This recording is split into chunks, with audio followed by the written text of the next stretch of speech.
तो गाइस अगर इस वीडियो पे आप सभी का बहुत ज्यादा प्यार मिला तो मैं ऐसा ही हर सब्जेक्ट के हर चैप्टर का वीडियो लाऊंगा जिससे आपको बहुत ज्यादा हेल्प होगा। देखो गाइस अगर आप कुछ चीजें स्टार्ट कर रहे हो ना तो उसके बारे में क्या क्या कितने टॉपिक्स है और वो किस तरह से डिवाइड किया गया है और उसके हर टॉपिक में से कौन सा टॉपिक, क्योंकि हमें पता ही नहीं चलता कि हमें कौन सा टॉपिक पढ़ना है कौन सा टॉपिक नहीं पढ़ना है, तो वो चीजें इस ऐसे वीडियोस में बताने का प्लान कर रहा हूँ। जो मैं सोच रहा हूँ हर बार मैं ये चीजें लास्ट में लाता था, पर मैं सोच रहा हूँ कि अभी आप 12 स्टार्ट कर रहे हो, अगर यही चीजें अभी आपको पता चल जाए तो आपके लिए रास्ता बहुत ज्यादा आसान हो जाएगा।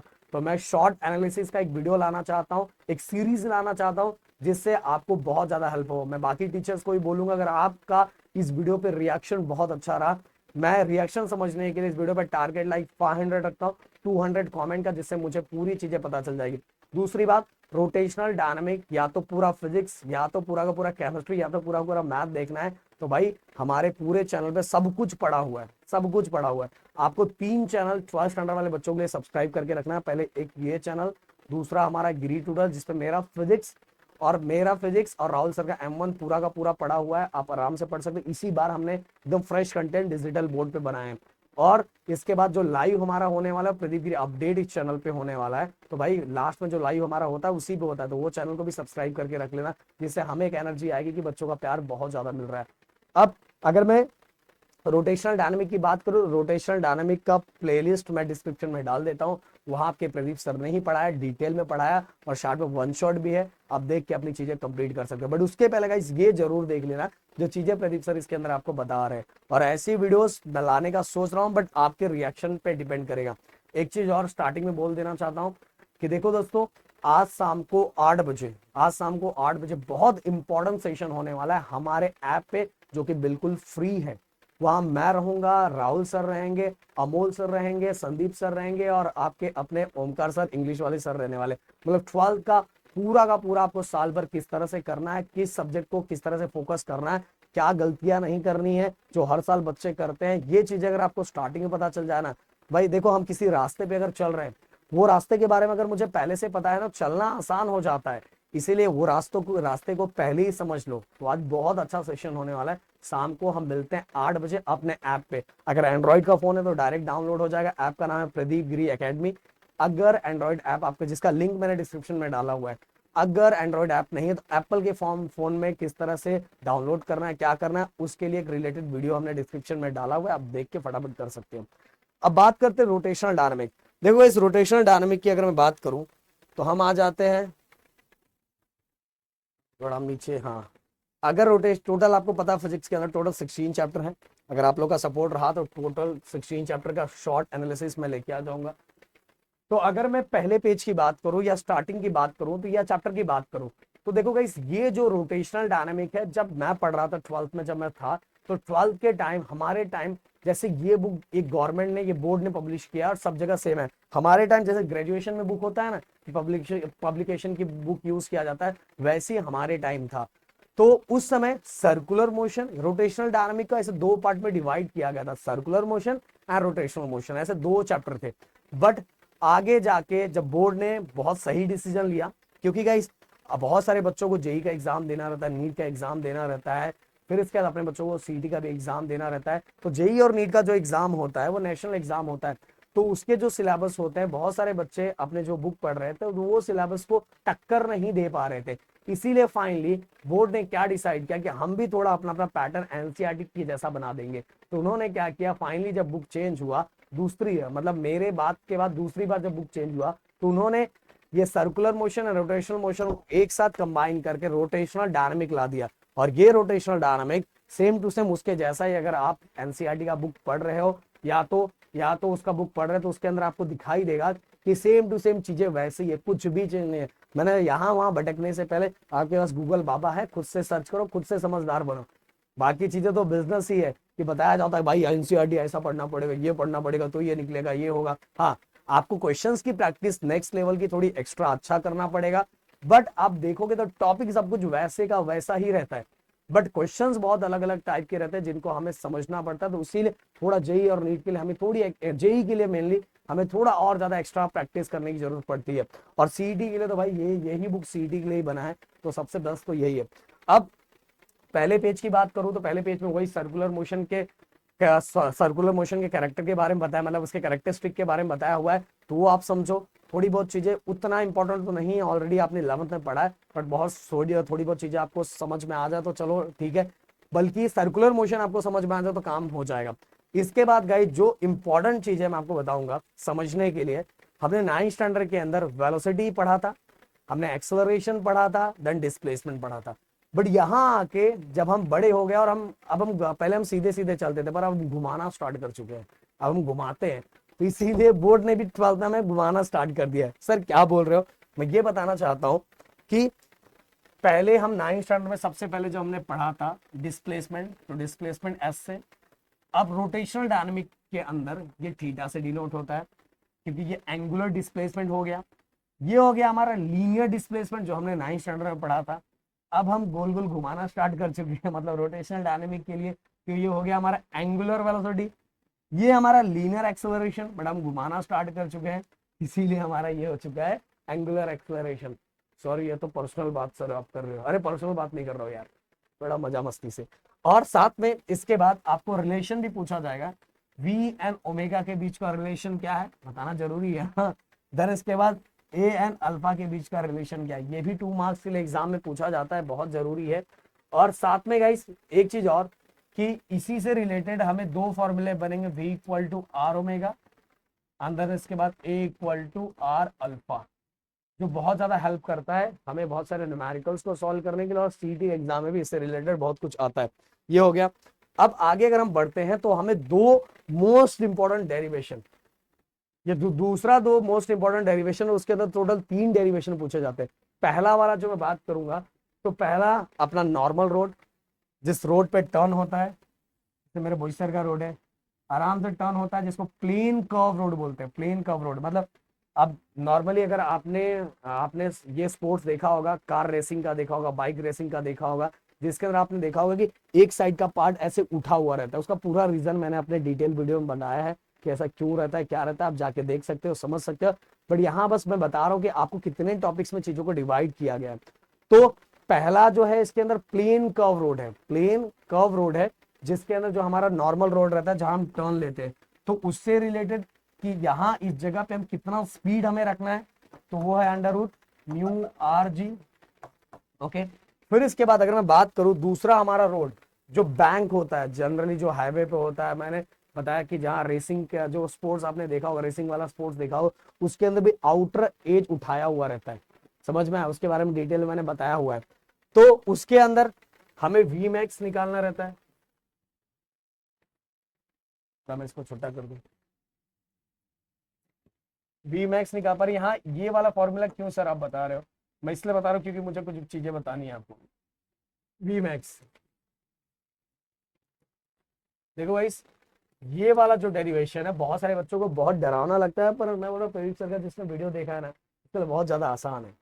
तो ये tan theta plus mu 1 minus mu tan theta, ये मैं आपको इसलिए लिख के बता रहा हूँ। जनरली देखो वी मैक्स सीटी में बहुत बार वी मिनिमम भी हमसे पूछा गया कि मैक्सिमम स्पीड कितना रख सकते हैं और मिनिमम स्पीड कितना रख सकते हैं। बस क्या करना है, ये प्लस की जगह माइनस लगा दो, ये माइनस की जगह प्लस लगा दो, आपका बैंक रोड के अंदर मिनिमम स्पीड क्या होगा वो आपको मिल जाएगा। तो हमें वी मैक्स दूसरे वाले डेरिवेशन के अंदर, जिसके अंदर रोड बैंक होता है, इसमें टोटल 3 डेरिवेशन होते हैं, 3 डेरिवेशन और कोई भी एक आता है। एक वी मैक्स फाइंड करने के लिए आता है, एक आता है हमारा एंगल ऑफ बैंकिंग, मतलब थीटा कितने एंगल पे ये जो रोड है, पहले अपना अपना नॉर्मल रोड ऐसा रहता है, ऐसे ही घुमा रहता है, बट जो रेसिंग वाला ट्रैक रहता है जहां स्पीड को गाड़ी को ज्यादा रखना है, तो आउटर एज को ऐसे उठाया जाता है। तो कितने इस नीचे वाले इनर एज के कंपैरिजन में आउटर एज को कितना उठाया हुआ है, वो जो एंगल होता है, इनके बीच में जो एंगल बन रहा है, इनके बीच में जो एंगल बन रहा है, ये हम थीटा फाइंड करते हैं, जिसको बोलते हैं एंगल ऑफ बैंकिंग। तो इससे रिलेटेड भी एक डेरिवेशन है गाइस। फिर इसके बाद ऑप्टिमम स्पीड, ऑप्टिमम स्पीड से रिलेटेड भी एक रहता है। ऑप्टिमम स्पीड जनरली गाइस ये होता है कि ऐसा कंसीडर किया जाता है कि हाँ वेयर एंड टेयर, मतलब जो टायर एंड रोड के बीच में फ्रिक्शन क्या है, 0 है, तो उससे रिलेटेड भी एक डेरिवेशन होता है जिसको बोलते हैं ऑप्टिमम स्पीड। तो टोटल हमारा बैंक रोड में टोटल 3 डेरिवेशंस, पहला वी मैक्स, और वी मिनिमम तो डायरेक्ट बस उल्टा कर दो आ जाएगा। तो दूसरा जो डेरिवेशन है वो है हमारा angle of banking theta, then इसके बाद तीसरा हमारा ऑप्टिमम स्पीड। ये तीनों आपको दिमाग में रखना है। इसके बाद गाइस ये हमारा हो गया। होने के बाद अगर हम आगे बढ़ते हैं तो सेंट्रीपिटल फोर्स के बारे में है, वो तो नॉर्मली इतना ज्यादा नहीं है, वो तो आप देखो सेंट्रीपिटल सेंट्रीफ्यूगल मतलब ऊपर ऊपर वही दिया था सेंट्रीपिटल सेंट्रीफ्यूगल, जिसको हम समझने के बाद ही तो हम चीजों को समझेंगे कि किस तरह से प्लेन कर्व रोड पे चीजें टर्न होती है और बैंक रोड पे टर्न होता है। तो ये बाकी ये तीनों आपने समझ लिया, आपका काम हो गया। हाँ, फिर इसके बाद अब बारी आ जाती है कोनिकल पेंडुलम। कोनिकल पेंडुलम के अंदर भी गाइस बच्चों को लगता है बस एक डेरिवेशन, नहीं मेरे दोस्त, टोटल इसके अंदर भी टोटल 3 डेरिवेशन, और तीनों डेरिवेशन आपको मतलब तीन डेरिवेशन मैं क्यों बोलता हूँ, क्योंकि तीनों चीजें आपको याद रहना चाहिए, तीनों फॉर्मूला आपको याद रहना चाहिए। आपको किसी भी तरीके से आए तो आपके दिमाग में रहना चाहिए आपको कहां तक करना है। एंगुलर वेलोसिटी किस तरह से निकालते हैं ओमेगा, वैसे एक एंगुलर वेलोसिटी निकाल लिया तो आपके लिए बाकी चीजें बहुत आसान है। कोनिकल पेंडुलम का एंगुलर वेलोसिटी, ये अगर आपने समझ लिया ना, मेरा वीडियो जाके देखोगे ना, मैंने ये कंपैरिजन करके बताया इसका इसके साथ, इसका इसके साथ, वो देखोगे तो समझ में आ जाएगा अपने आप, एक झटके बोले सर इतना सिंपल था। तो एंगुलर वेलोसिटी किसका, कोनिकल पेंडुलम का। देन इसके बाद टाइम पीरियड, और टाइम पीरियड को बस उल्टा कर दो, ये हो गया फ्रीक्वेंसी। तो टोटल 3 फॉर्मूले, तो 3 डेरिवेशन की तरह इसको याद रखो। याद रखोगे तो आपको कैसा भी आए आप दिमाग में फिट करके रख लोगे। एंगुलर वेलोसिटी आपको याद हो गया तो भाई ये दोनों चीजें तो बहुत आराम से निकल जाएगी, बट फिर भी दिमाग में 3 फॉर्मूले याद रखो। अब ये 3 हो गया कोनिकल पेंडुलम।